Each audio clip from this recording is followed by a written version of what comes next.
moving on then from the roll-up, we're now going to look at the modifications for both versions of the roll-up, the straight leg and obviously the bent leg. So first of all, we'll go through the straight leg modification.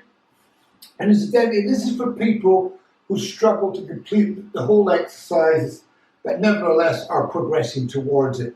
So, down we go. Neutral on the spine, head in the block. So the setup position is exactly the same. Inhale, bring the fingertips towards the ceiling. Exhale, back I come. Then inhale, come forward slowly, lift it through the back of the neck.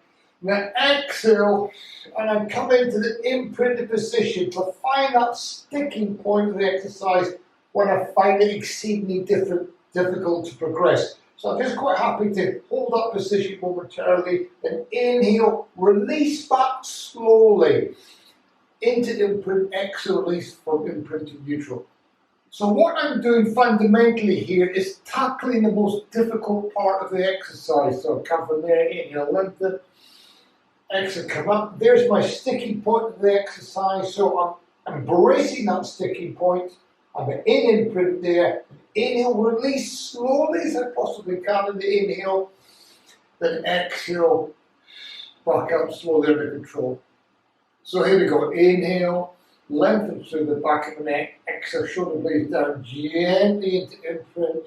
Perhaps a wee bit further. Momentary pause. Inhale, come back slowly. Slowly as you can control it. Exhale, release the imprint to neutral.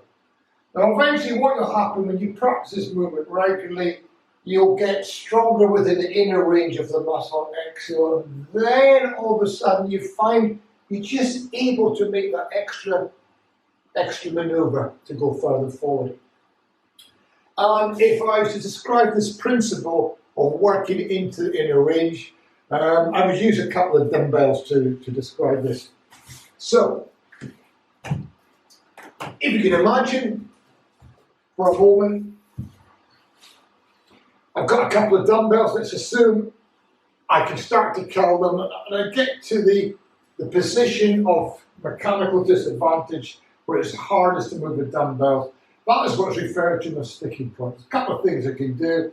I can just keep coming up towards this movement and embrace it, or I can perhaps jerk my body a little bit to move the weights. What we're doing here is when we do the half roll-up modification, or the roll-up modification, should I say, we're actually tackling this sticking point, this point of extreme tension where we can't quite overcome the resistance. So, let's take that a little bit further by doing the roll-up modification, this time with the legs bent.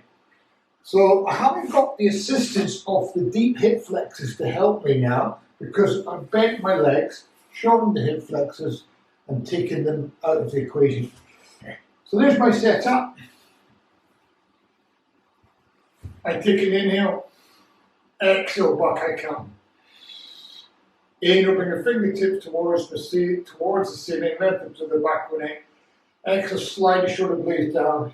And I'm gently working into imprint, perhaps a little bit further in this occasion. Inhale, release, into imprint. Exhale, come out of imprint to neutral. Okay, so that's the next variation. So imagine now you've practiced this drill. Inhale, exhale. And you come this far, and you keep practicing. And eventually, you can come all the way up to the roll-up. And then you can come back down. You then think, well, I must now try progress to the bent leg version. Inhale, exhale, come back. Inhale, bring my fingertips towards the ceiling. Exhale, progressing towards the bent leg version was what you're looking to do. But you may find once you go to the bent leg version initially, you just can't get up. So that's why you apply that principle of tackling that sticking point by just doing the modification, the 4-breath pattern. Inhale, exhale, release. Do remember to finish the exercise off properly at the top of the movement as well. Get the arms back behind you, shoulders stabilised, rib cage and pelvis connected. And then once again, over time, as you become stronger, you'll find your body will adapt with a bit of luck, and then you're able to work forward into full exercise. Now, occasionally, to assist people, if they're very near that point, I'll use a little bit of extra aid, if you like, an extra bit of resistance. And to begin with, I normally use a foam roller. This is a 90 centimetre long foam roller with a 15 centimetre diameter.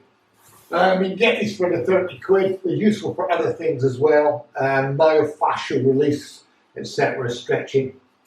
So from here then, using a foam roller for both versions is very useful because it also allows me to stabilise my shoulders. So I come through here, I just come back a bit forward, come through there, stabilise the shoulders, reaching behind me, and you'll bring your fingertips towards the ceiling. Gentle squeeze of the foam roller to stabilise my shoulders and come forward. Notice the foam roller is parallel to the floor. Inhale, release, squeeze the shoulder blade together. And it just gives me a little bit of extra resistance and allows me to be more effective in the exercise. Then I go for the bent leg version. Inhale, exhale, drive that foam roller forward, top of the head, reaching. Inhale, come back. Exhale, release, imprint to neutral, keeping that shoulder stabilized. Look at the position of my wrists, see how straight they are. Reach back behind my head. Okay, so you see now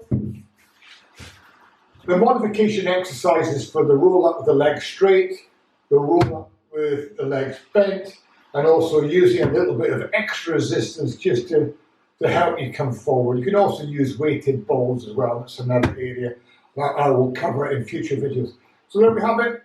The half roll back we've tackled today, and we've tackled the roll up with the legs straight, utilising the hip flexors as well as the abdominals, legs bent, predominantly abdominals, and obviously all the modifications that you require to get there.